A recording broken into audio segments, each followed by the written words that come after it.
¿Qué tal? ¿Cómo están, amigos y amigas de esta comunidad? Como siempre, un gusto, como siempre, un placer que nos acompañen, que nos permitan platicar con ustedes el acontecer nacional e internacional.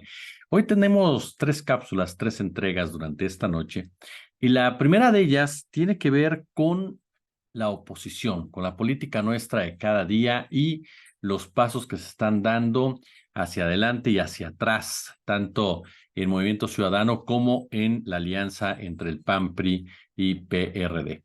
En el caso de Movimiento Ciudadano, la información que compartimos hoy con ustedes, que Samuel García pues anunció que pedirá licencia al Congreso de esa entidad para contender por la candidatura presidencial de su partido rumbo al 2024. Para nadie es un secreto que Samuel García tiene serias diferencias con el Congreso de Nuevo León, particularmente con el PAN y con el PRI, incluso que el propio García ha sido un jugador determinante al interior del Partido Naranja para que no haya la alianza con el Frente Amplio por México. En distintas ocasiones, Samuel García descartó esta posibilidad al considerar que tanto el PAN como el PRI pues le habían estado metiendo constantemente el pie durante su gestión, durante su administración, a diferencia, según sus propias palabras, del gobierno de Andrés Manuel López Obrador, que lo había apoyado en momentos definitorios.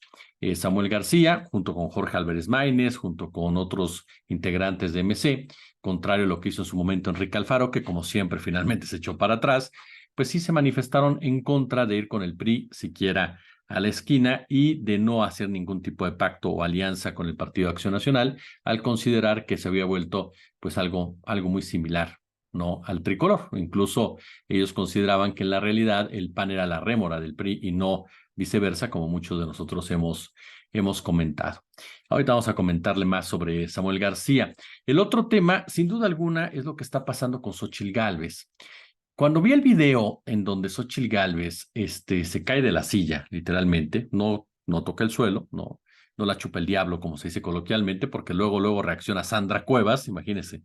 Sandra Cuevas, me decía mi buen amigo Ricardo Valderas, pues es llamativo a la imagen del video, ¿no? Porque se cae Sandra Cuevas perdón, se cae Xóchitl y Sandra te levanta, ¿no? Algo que en política pues siempre va a llamar la atención, ese tipo de simbología, o luego lo que los periodistas vemos por todos lados, pero sin duda alguna es de llamar la atención cómo estaban ubicados alrededor de Xóchitl Gálvez en este informe de labores por parte del Lía Limón, en donde alcanzan a reaccionar para evitar, insisto, que se pegue en el suelo Xóchitl Gálvez, pues personajes como Sandra Cuevas, Jesús Zambrano, el propio Marco Cortés, ¿no? Quienes eran los que están ahí presentes, la misma Lía Limón, en fin. Y por supuesto que diferentes analistas, diferentes periodistas, de inmediato hicieron una comparación con la campaña de Xóchitl Gálvez, ¿no? Una caída de la silla como tal, aun y cuando Xóchitl Gálvez pues trató de manejarlo hasta eso, de forma inteligente, aunque lamentablemente para ella ya su credibilidad es muy exigua. Ella comentó, esta silla me quedó chica, yo voy por la del 2024, ¿no? Por la silla presidencial. Xóchitl Gálvez ha desaparecido. En realidad, ha ido desapareciendo la campaña de Xóchitl Gálvez. ¿Esto significa que Morena puede confiarse? No, por supuesto que no.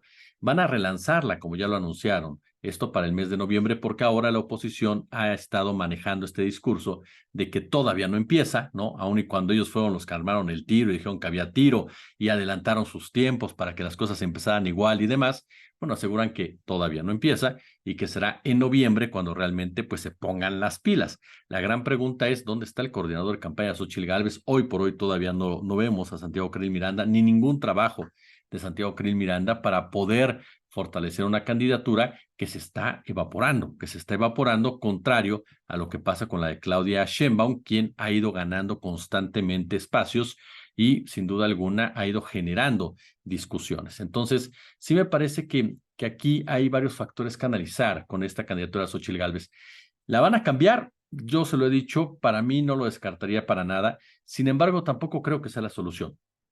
Ponga quien ponga el Frente Amplio por México, difícilmente va a superar ese techo del 30%. Difícilmente va a conseguir que haya algún tipo de empatía o respaldo del resto del voto, como se le conoce, veleta, ¿no? De aquellos que no son ni morenistas, ni panistas, ni priistas, y que a final de cuentas votan conforme al momento que hay. difícilmente va a lograr sacar a la gente que decide no asistir a las votaciones, emocionarlos de tal manera que puedan salir a votar por Xóchitl Gálvez, difícilmente va a convencer a aquellos que deciden votar pero anulan su voto de que se inclinen hacia ella. ¿Por qué? Porque muchas de las personas que hacen esto último pues son antipriistas o bien antipanistas. Y ese es el origen del pecado de Xóchitl Gálvez, los partidos que la están candidateando. Lo hemos dicho en otras oportunidades. ¿Cómo puedes hablar de corrupción si te apoya el PRI? ¿Cómo puedes hablar de narcotráfico, inseguridad, violencia si te apoya el PAN? Es decir, los partidos de origen son el problema directamente para la gelatina que simple y llanamente, pues no cuajó, si somos muy claros. Aquí lo que me llama mucho la atención es que Xóchitl no despega y entonces dentro del PAN y el PRI ya le echaron la culpa directamente a Xóchitl Gálvez. Y no crea que voy a ser de abogado del diablo ni mucho menos. Simplemente también me parece que es bastante injusto, ¿no? Que se le cargue todo a una candidata que desde el origen todo el mundo sabíamos perfectamente que era una mala elección. ¿Por qué? Porque le estaban eligiendo porque era lo más chairo, digámoslo así, de la derecha, pero no porque fuera realmente una candidata con talento, con personalidad, con oratoria, con proyecto. No, Xóchitl Gálvez, pues sí, era un personaje popular en un momento dado, pero la popularidad se acaba, ¿no? Esa es la verdad. El punto es que a final de cuentas Gálvez se le acabó muy pronto. Ahora, ¿era la mejor carta de la oposición?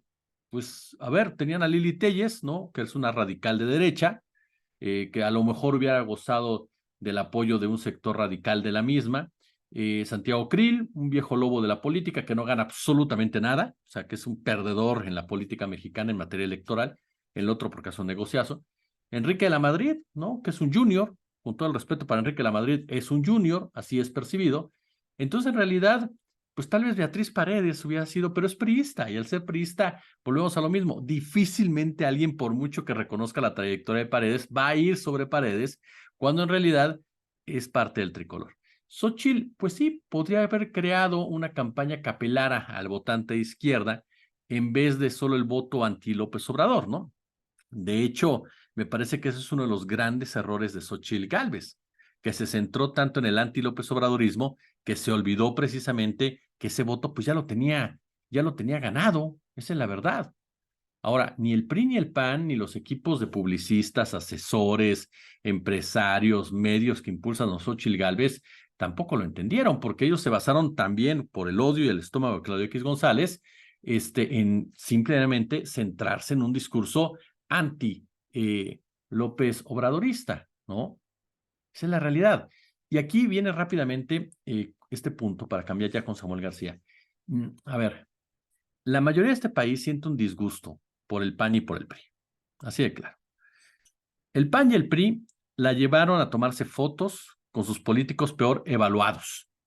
De repente ves a Xóchitl Gálvez tomándose una foto con Francisco Labastida, con Roberto Madrazo, con Alejandro Moreno. O sea, por Dios, ¿no?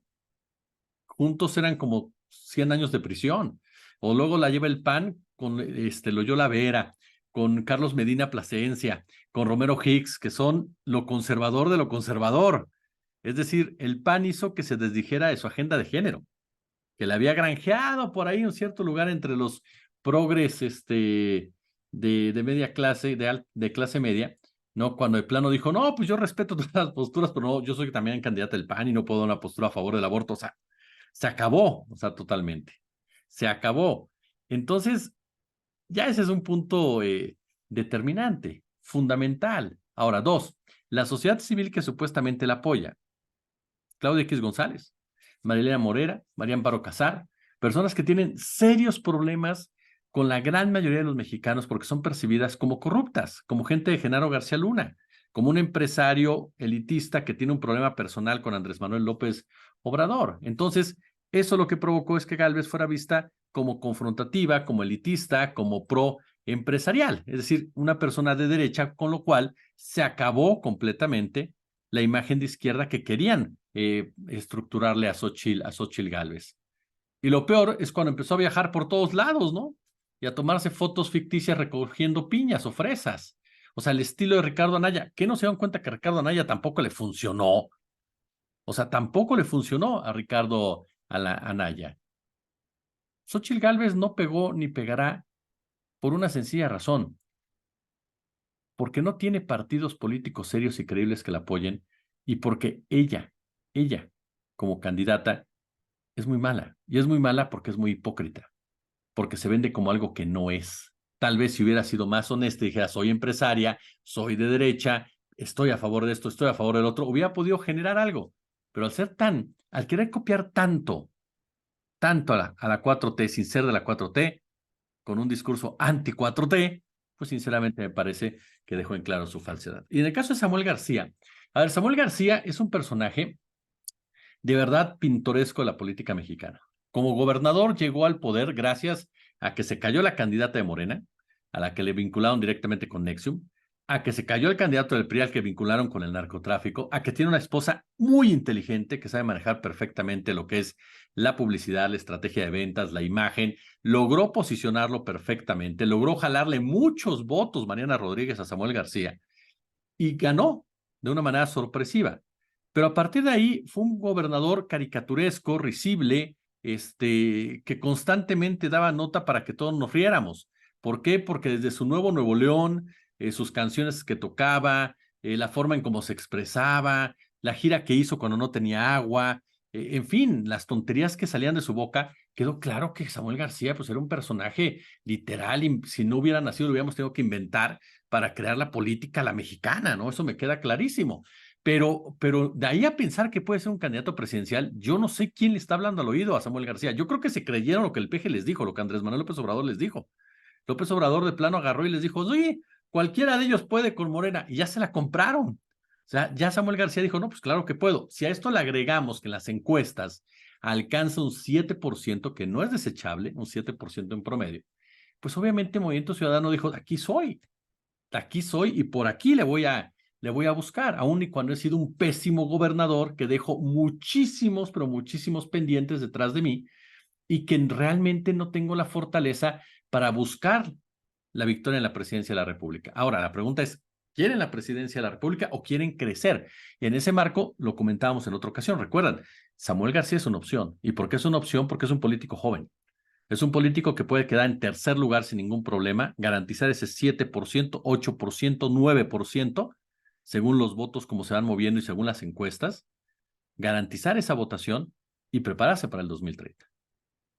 Entonces, ahí sí juega una carta Samuel García, si es el plan que tiene Dante Delgado, que a mí me parece lo más lógico, porque Delgado es un tipo que tiene un colmillo que se arrastra por el piso. Entonces sí creo que ese es el plan en el caso de Samuel García. Ahora, ¿a quién le pega Samuel García? Lo hemos dicho en otras ocasiones, a Xóchitl Gálvez. Entonces, si ya de por sí Gálvez, por sí sola, no alcanza ese 30%, ahora va a tener que perder esos porcentajes del 30% con Samuel García, porque el voto que tiene Movimiento Ciudadano es el de la oposición. Es la derecha buena ondita, en pocas palabras, la derecha progre, como si la derecha pudiera ser progre, pero ellos así se venden. Y hay un sector de la población que así se la cree. Entonces, la realidad es que Samuel García va a acabar afectando a una gelatina que nunca cuajó, ¿no? Que a final de cuentas no va a despegar y no va a despegar por un político que de verdad, en otro país estaríamos hablando de una comedia, de una farsa. Pero aquí en México lo que tiene que hacer Morena es ojo con Morena. Morena lo que tiene que cuidar mucho es lo interno, las bases, no ser tan pragmáticos. Eso es lo que tiene que hacer Morena para garantizar una victoria contundente en 2024 que les dé un control del Congreso. ¿Ustedes qué opinan? Si les gustó el video, compártanlo, déjenme su like, compartan por supuesto el canal, déjenme su comentario, de verdad los leemos todos los que nos apoyan, los que nos critican, de verdad muchas gracias a cada uno de ustedes. Gracias por sus comentarios en la calle. De verdad no tengo cómo agradecerlos, que usted se tome el tiempo de detenerme, de decirme, oye, esto, el otro. Muchas gracias, de verdad. Gracias por su cariño y gracias de verdad también por sus visualizaciones orgánicas. Dele a la campanita, suscríbase por favor y en la medida de sus posibilidades, pues échenos la mano con el superchat. Como siempre un gusto, como siempre un placer y regresamos al ratito para hablar de Norma Piña y López Obrador.